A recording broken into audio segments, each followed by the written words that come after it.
ভাঙছে গড়ছে জোয়ার ভাটার খেয়ালে, সব ছেড়ে দাও সমুদ্রের বাতাস যে বলে।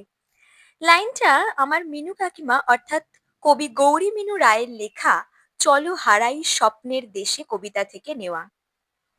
আমার মিনু কাকিমাকে তোমরা হয়তো আমার পাশে এ যাত্রায় দেখেছো।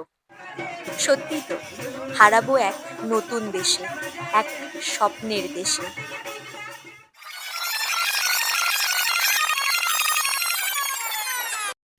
আমি স্নেহা, আর তোমরা আমাকে চেনো এক্সপ্লোর উইথ সেজুতির জন্য।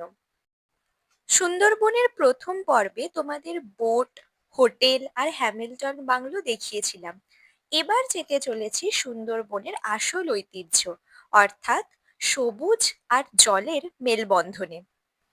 প্রথমেই চলে যাই সজনেখালি দর্শন করতে।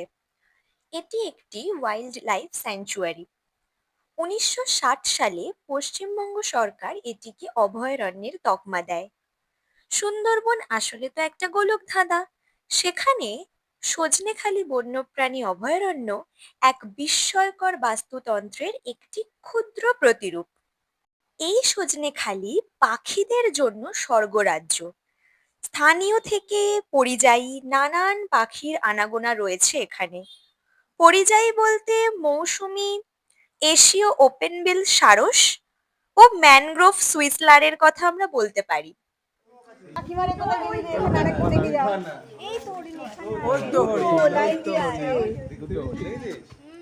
প্রথম দিন প্রথম হরিণ আমরা এখানেই দেখেছিলাম। দ্বিতীয়টার কথা না হয় পরে বলবো। আমরা এখন দাঁড়িয়ে রয়েছি সজনেখালি কমপ্লেক্সের ওয়াচ টাওয়ারে। এখানে কমপক্ষে একসঙ্গে ২০ জন লোকের দাঁড়ানোর ব্যবস্থা রয়েছে। এই সজনেখালি কমপ্লেক্সে থাকছে সজনেখালি পারমিশন ইস্যু কাউন্টার। কিসের পারমিশন সেটা পরে বলবো।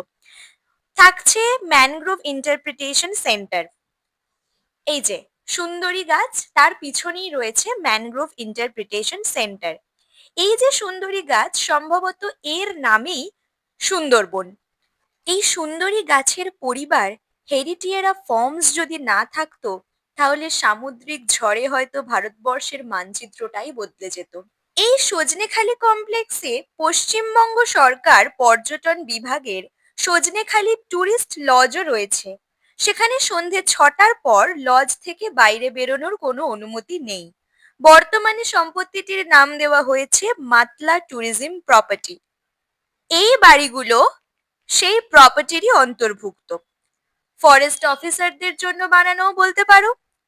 সুন্দরবনের মূল জঙ্গলের খাঁড়িতে প্রবেশ করার জন্য এখান থেকেই পারমিশন করাতে হয়।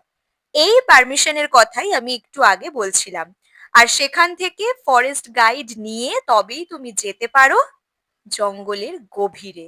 সেদিনের সজনেখালির পর আমরা হোটেলে পৌঁছেছিলাম। সবাই মিলে হৈ হৈ করে বোটেই কাটিয়েছিলাম প্রথম দিনটা। সেদিন মাংস ভাত খেয়ে জোর ঘুম ঘুমিয়েছিলাম। পরের দিন আমাদের টাইম ছিল ভোর ৬টায়। পাখিরালাতে আমরা সকালে অপেক্ষা করছিলাম আমাদের বোটের জন্য, যেটা দাঁড়িয়ে ছিল ওই যে দূরে।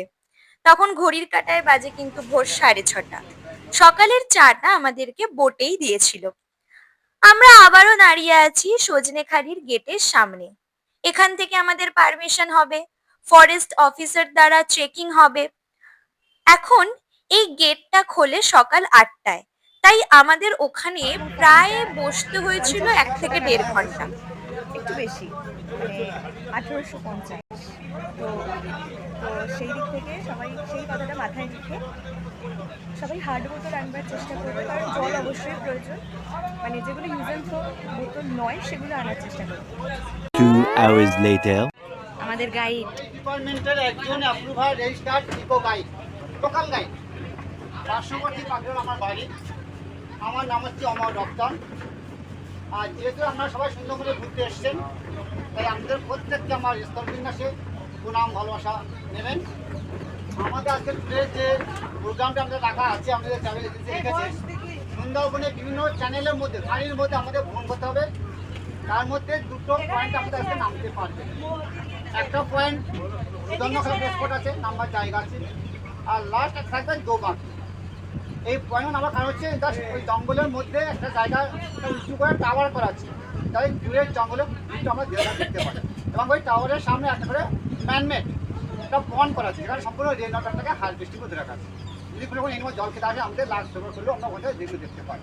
এই আছে সুন্দরবন। আর সাহায্যে আমাদের এই বোটের মধ্যে বসে কিন্তু খালির মধ্যে ঘুরতে হবে এবং জঙ্গলকে উপভোগ করতে হবে। আমাদের লেফট হ্যান্ড সাইড জঙ্গল, কিন্তু রাইট হ্যান্ড সাইডে লোকালয় আছে। কতক্ষণ থাকবে? প্রায় আধা ঘন্টা আমাদের জঙ্গল থাকবে, লোকালয় থাকবে। আধা ঘন্টা বাদে আমাদের বোট যে চ্যানেলের মধ্যে ঢুকে জঙ্গলে প্রবেশ করবো, তখন এই ধরনের লোকালয় থাকবে না, তখন যদি আমাদের জঙ্গল হবে। এবং এই মধ্যে যেমন খেয়াল করে জঙ্গলের ভিতর দিয়ে একটা হালকা হলুদ লাইলন নেট লাগানো আছে, জাস্ট বাঘের একটা সাইকোলজিক্যাল ব্যারিয়ার, যাতে বাঘ এই জঙ্গল থেকে গ্রামে প্রবেশ করতে না পারে। এই চ্যানেলগুলো বাঘের কত হার্ডলি 5 থেকে 7 মিনিট সময় নেব এখান থেকে ওখানে ক্রস করে। যে চ্যানেলের মধ্যে আমরা জঙ্গল যখন প্রবেশ করবো, তখন এই ধরনের লাইলন নেট আমরা আর কেউ দেখতে পাবো না। লাইলনভাবে বিচরণ করতে গেলে যে অঞ্চল, যে এলাকার প্রয়োজন হয়, প্রায় 10 থেকে 12 বর্গ কিলোমিটার বাঘের একটা বিচরণ হয়। এই 10 থেকে 12 স্কোয়ার জায়গার মধ্যে কিন্তু কয়েকটি দ্বীপ, এভাবে কিন্তু কোনো আইল্যান্ড রয়ে গেল। এই আইল্যান্ডের মধ্যে একটা বাঘের 2 দিন 4 দিন 5 দিন বিচরণ করতে গিয়ে যে তার শিকার যখন না পাবে, তখন তো ওই বাঘরা শিকারের সন্ধানে কি করে ওই দ্বীপ থেকে বেরিয়ে কিন্তু অন্য দেশে ক্রস করে। বিশ্বের বৃহত্তম ম্যানগ্রোভ অরণ্য তথা বদ্বীপ নদীর মোহনায় পলি জমে তৈরি হওয়া বাংলার ব অক্ষরের সমতল সবচেয়ে বড় ভূখণ্ড সুন্দরবন। সুন্দরবনের আয়তন প্রায় 10,000 বর্গ কিলোমিটার, যার 60% বাংলাদেশে আর বাকিটা ভারতবর্ষে। বাংলাদেশের ম্যানগ্রোভের উচ্চতার সঙ্গে ভারতবর্ষের সুন্দরবনের ম্যানগ্রোভের উচ্চতার কিন্তু পার্থক্য রয়েছে। আর এই পার্থক্যের কারণটা হচ্ছে বাংলাদেশে পলি মাটির পরিমাণ বেশি, সেখানে ভারতবর্ষে লবণাক্ত মৃত্তিকার ভাগ বেশি। খাবার পরে চায়ের কাপ বলুন বা খাবার বের করুন, আমাদের জায়গা আছে একদিন 2 নম্বর আমরা খাবার পয়সা যদি ইউজ অ্যান্ড থ্রো যদি কোনো জলের বোতল থাকে, তাহলে অনুরোধ করে ফাঁকায় বের করবেন না, ট্যাগে রাখবেন।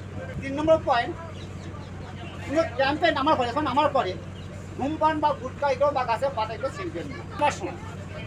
এবং কোনো বন্যপ্রাণী যদি আমরা দেখতে পাই, তো চিৎকার বা বোটের একদিকে হঠাৎ ঝুঁকে যাবে না, কারণ ল্যান্ড রুট ওয়াটার রুট একদিকে ঝুঁকে মানেই বোট আসা কাজ হতে পারে। নিয়ম শুনতে শুনতে আমরা চলেছি সুধন্যখালির উদ্দেশ্যে। সুধন্যখালি সুন্দরবনের অন্যতম জনপ্রিয় একটি পর্যটন কেন্দ্র। এখানেও একটা ওয়াচ টাওয়ার রয়েছে, আর রয়েছে একটা বনবিবির মন্দির। চলো বনবিবি আর দক্ষিণ রায়ের গল্পটা একটু বলি। দক্ষিণ রায় সুন্দরবন অঞ্চলে বাঘকে দক্ষিণ রায় নামক দেবতা রূপে পুজো করা হয়।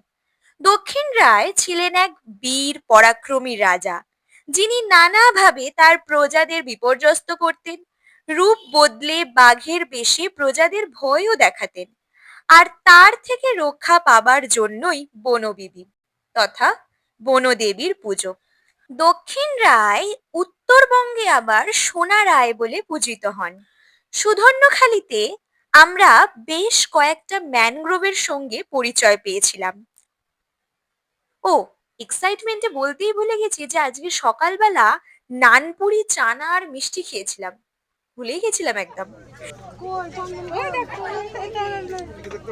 বোটে যেতে যেতে হঠাৎ করেই মহামন্ত্রীর সঙ্গে দেখা। মহারাজের দর্শন হয়নি তো কি হয়েছে, মহামন্ত্রী কিন্তু এসেছিলেন আমাদের দর্শন দিতে। যারা বলে সুন্দরবনে দেখার কি আছে, 101টা বাঘের মধ্যে বাঘ খোঁজা মানে তো খড়ের গাদায় সূচ খোঁজা, তাদের জন্য বলি সুন্দরবনে দেখার সত্যিই কিছু নেই। কারণ সুন্দরবন দেখার জন্য নয়, সুন্দরবন অনুভবের জন্য। মনের মধ্যে এক অনুভূতি সৃষ্টির জন্যই সুন্দরবন।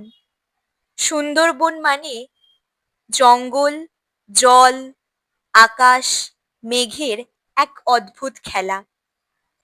সুন্দরবনকে অনুভব করতে হলে হতে হবে এক পাগল প্রকৃতি প্রেমিক। মনুষ্যক্ষুর উন্মোচন ঘটলে তবেই এই সুন্দরবনকে অনুভব করতে পারবে। সুন্দরবনের আরো সুন্দর দিক দেখতে হলে আমার সঙ্গে থাকো এর পরের ভিডিও, যেখানে আমরা যাব দোবাকিতে, 7 সাগর 13 নদী পেরিয়ে।